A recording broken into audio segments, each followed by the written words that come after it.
तो दोस्तों सब लोगों को पता ही होगा कि MRFA टेंडर मतलब 114 फाइटर एयरक्राफ्टों के टेंडर में भारत के सामने कई सारे एयरक्राफ्टों का ऑफर हुआ है। और दोस्तों ऐसे एयरक्राफ्टों में स्वीडन के साफ ग्रुप की तरफ से निर्माण किया हुआ JS-39 ग्राइफिन ई जैसे एयरक्राफ्ट भी है। पर क्या आप लोगों को पता है कि एक तरफ जहां पे स्वीडन भारत से डील हासिल करना चाहता है, मतलब भारत से पैसा कमाना चाहता है, तो वहीं पे दूसरी तरफ भारत के नुकसान करने के लिए भी स्वीडन की तरफ से अपना कमर कसा जा रहा है। बेसिकली दोस्तों एक तरफ तो स्वीडन चाहता है कि इंडिया JS-39 ग्राइफिन ई एयरक्राफ्टों को खरीदे, लेकिन दूसरी तरफ भारत के तेजस एयरक्राफ्टों के डील को लेकर स्वीडन के तरफ से ही चुनौती बढ़ाया जा रहा है। यहाँ पे आप लोगों के जानकारी के लिए बता दूं कि फिलीपींस के द्वारा कुछ फाइटर एयरक्राफ्टों को खरीदने को लेकर एक टेंडर जारी किया गया है और उस टेंडर में भारत के तरफ से बताया जा रहा है कि शायद तेजस एयरक्राफ्टों के मार्क 1A वर्जनों का ऑफर रखा जाए। और ये भी बताया जा रहा है कि खाली फिलीपींस इन एयरक्राफ्टों को ही नहीं खरीदेगा, बल्कि इसके साथ साथ नेक्स्ट जनरेशन के एयर लॉन्च क्रूज मिसाइलों को भी खरीदेगा, जिसका मतलब यह है कि अगर तेजस एयरक्राफ्टों को खरीदा जाता है तो उसके साथ साथ ब्रह्मोस NG के डील का भी संभावनाएं बढ़ जाएगा। पर दोस्तों अब फिलीपींस के इस डील के सामने सबसे बड़ा चुनौती ग्राइफिन ई एयरक्राफ्ट बन गया है, क्योंकि रिपोर्ट के मुताबिक स्वीडन के द्वारा भी फिलीपींस के सामने अपने ग्राइफिन ई एयरक्राफ्टों का प्रस्ताव रखा गया है। और फिलीपींस एयरफोर्स के इस मेगा टेंडर को अगर भारत को जीतना है तो तेजस मार्क 1A एयरक्राफ्ट को ग्राइफिन को हराना पड़ेगा।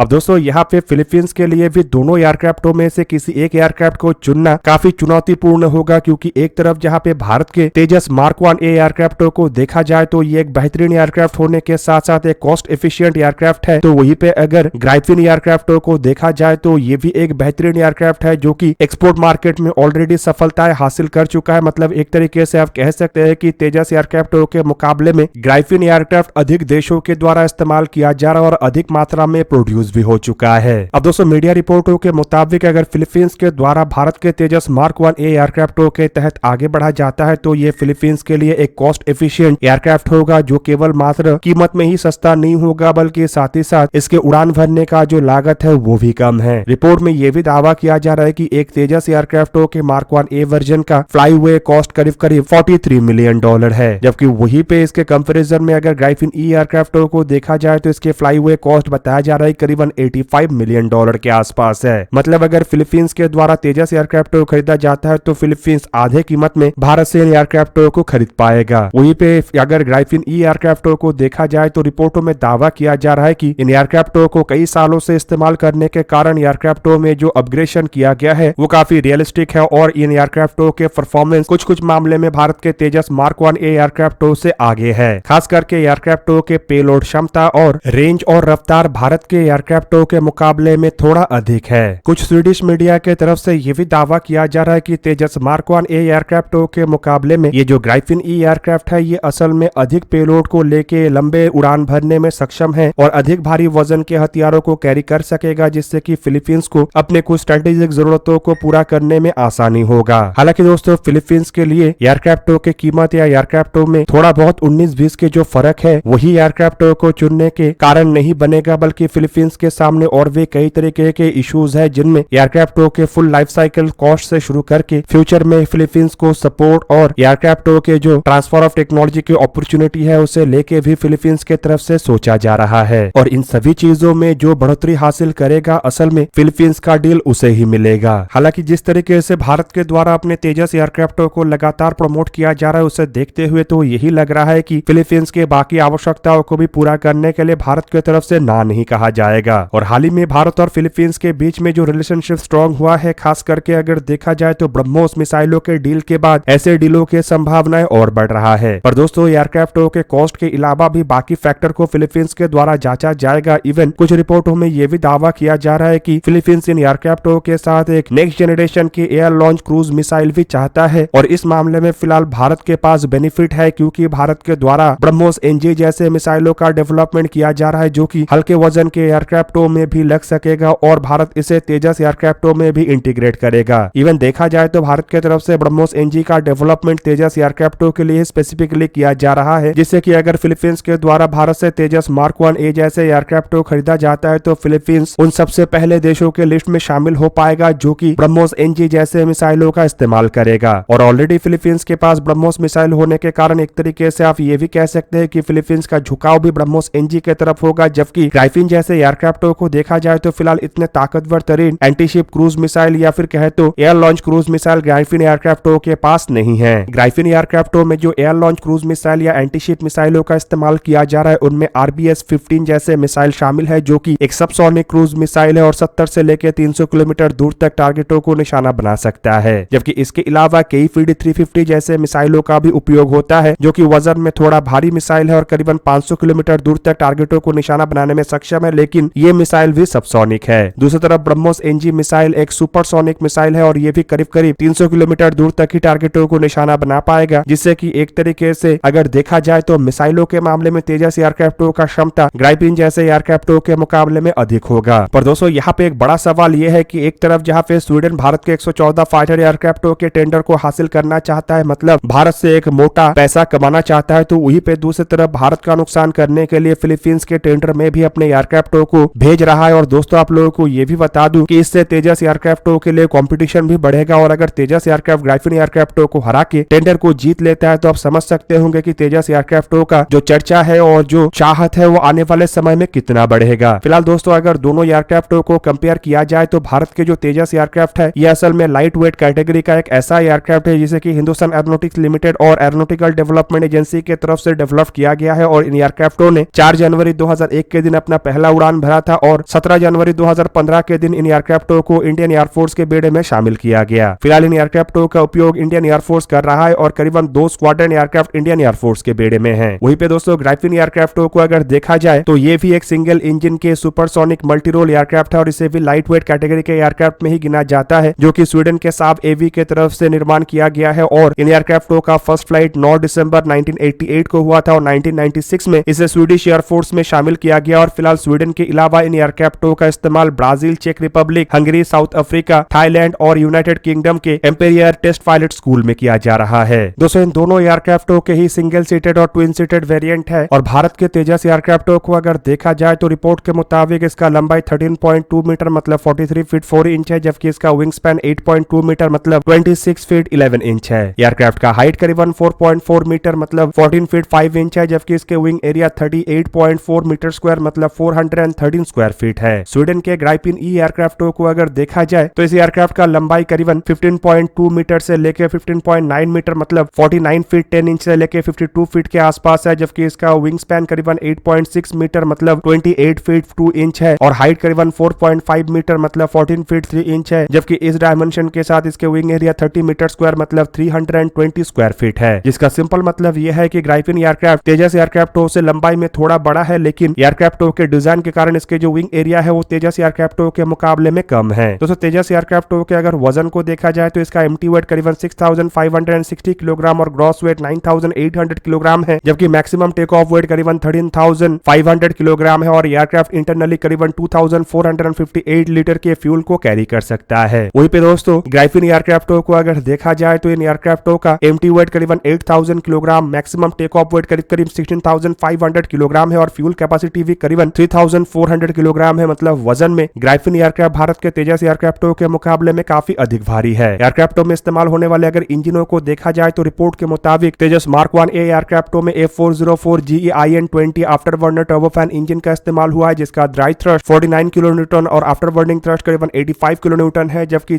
ग्राइफिन एयरक्राफ्टों में जनरल इलेक्ट्रिक के ही A414 GE39E इंजन का इस्तेमाल हुआ है, जिसका ड्राई थ्रस्ट करीबन 61 किलो न्यूटन और आफ्टर बर्निंग थ्रस्ट करीबन 98 किलो न्यूटन है। मतलब ग्राइफिन एयरक्राफ्टों में अधिक ताकतवर इंजन का उपयोग हुआ है। एयरक्राफ्टों के परफॉर्मेंस को देखा जाए तो तेजस एयरक्राफ्टों का जो अधिकतम स्पीड है वो करीबन मार्क 1.8 और कॉम्बैट रेंज करीबन 739 किलोमीटर है, जबकि फेरी रेंज 3000 किलोमीटर है और इसके जो सर्विस सीलिंग है मतलब ऊंचाई में जाने का क्षमता वो करीबन 15 किलोमीटर से भी अधिक मतलब 50,000 फीट तक है। और ये एयरक्राफ्ट +9G से लेके -3.5G तक दबाव झेल सकता है। जबकि ग्राइफिन एयरक्राफ्टों को अगर देखा जाए तो इसका अधिकतम रफ्तार माक 2 और कॉम्बैट रेंज करीबन 1500 किलोमीटर है, जबकि इसके फेरी रेंज 4000 किलोमीटर और सर्विस सीलिंग 16 किलोमीटर मतलब 52,000 फीट तक है। पर यह एयरक्राफ्ट +9G से लेके -3G तक ही दबाव झेल सकता है, जिसका सिंपल मतलब यह है कि ग्राइफिन एयरक्राफ्टों के रेंज, रफ्तार और ऑल्टीट्यूड का क्षमता तेजस एयरक्राफ्टों के मुकाबले में अधिक है। जबकि दोस्तों अगर एयरक्राफ्टों में इस्तेमाल होने वाले हथियारों को देखा जाए तो ग्राइफिन एयरक्राफ्टों में एक 27 मिलीमीटर के कैनन के अलावा 10 हार्ड पॉइंट है, जिसके सहारे ये करीबन 7200 किलोग्राम के पेलोड को कैरी कर सकता है। और तेजस एयरक्राफ्टों में एक 23 मिलीमीटर के कैनन के अलावा 9 हार्ड पॉइंट है, जिसके सहारे ये 5300 किलोग्राम तक ही पेलोड को कैरी कर सकता है। मतलब पेलोड के क्षमता में और हार्ड पॉइंटों के संख्या संख्या में भी ग्राइपिन एयरक्राफ्ट तेजस एयरक्राफ्टों से आगे है। अब दोस्तों अगर हथियारों को देखा जाए तो ग्राइपिन में IRIST, M9 Sidewinder, A Darter, MBDA Meteor जैसे air to air missile, KEPD 350 और RBS 15 जैसे एयर लॉन्च, एंटीशिप और land attack cruise missile, GBU-12, mark 82 और GBU-39 जैसे बॉम्ब्स के साथ साथ ऑल्टरनेटिव स्मॉल डायमीटर बॉम्ब इस्तेमाल हुआ है। जबकि भारत के तेजस एयरक्राफ्टों को अगर देखा जाए तो इसमें S-8 रॉकेट पॉड के अलावा R-73 आइडरवेयर ER, पाइथन 5 अस्त्र, मार्क 1 एसरैम जैसे air to air missile, KH-59 जैसे और हैमर जैसे एयर टू सरफेस हथियारों के साथ साथ ब्रह्मोस NG जैसे air launch cruise missile, Rudram 1 जैसे एंटी रेडिएशन मिसाइल, KH-35 और KH-59 MK जैसे antiship missile, precision guided bomb के रूप में spice, joint direct attack munition, high speed low drag श्रेणी के बॉम्ब, DRDO के ग्लाइड बॉम्ब, DRDO के smart anti airfield weapon, tactical advance range augmentation और अल्टरीड जैसे UAE के हथियार भी है। और लेजर गाइडेड बॉम्ब के रूप में KAV-1500L, GUV-16 PVA Sudarshan, Griffin LGM, cluster munition के रूप में RBK 500, अनगाइडेड बॉम्ब के रूप में और भी कई तरीके के रशियन, अमेरिकन, इजरायली और भारतीय बॉम्ब का इस्तेमाल हुआ है। मतलब भारत के तेजस एयरक्राफ्टों को अगर फिलीपींस के द्वारा खरीदा जाता है तो तेजस एयरक्राफ्टों के लिए हथियारों का भरमार है। मतलब फिलीपींस इसमें रशियन, अमेरिकन, इजरायली, भारतीय कोई भी हथियार इस्तेमाल कर सकेगा। लेकिन दोस्तों अगर ग्राइपिन एयरक्राफ्टों को देखा जाए तो यहाँ पे कुछ यूरोपियन और अमेरिकन हथियार के अलावा अन्य हथियारों का उपयोग नहीं हो सकता। तो दोस्तों आप लोगों को क्या लगता है कि दोनों एयरक्राफ्टों के बीच में ये जो अंतर है इसके कारण फिलीपींस के द्वारा क्या ग्राइपिन एयरक्राफ्ट को खरीदा जाएगा या फिर ब्रह्मोस NG मिसाइलों को देखते हुए फिलीपींस भारत के तेजस एयरक्राफ्ट को खरीदेगा? कमेंट करके अपने राय अवश्य दीजिए। दोस्तों आज के इस वीडियो को यहीं पे ही करते हैं समाप्त। किसी और एक दिन किसी और एक वीडियो में मिलेंगे, तब तक के लिए जय हिंद, वंदे मातरम।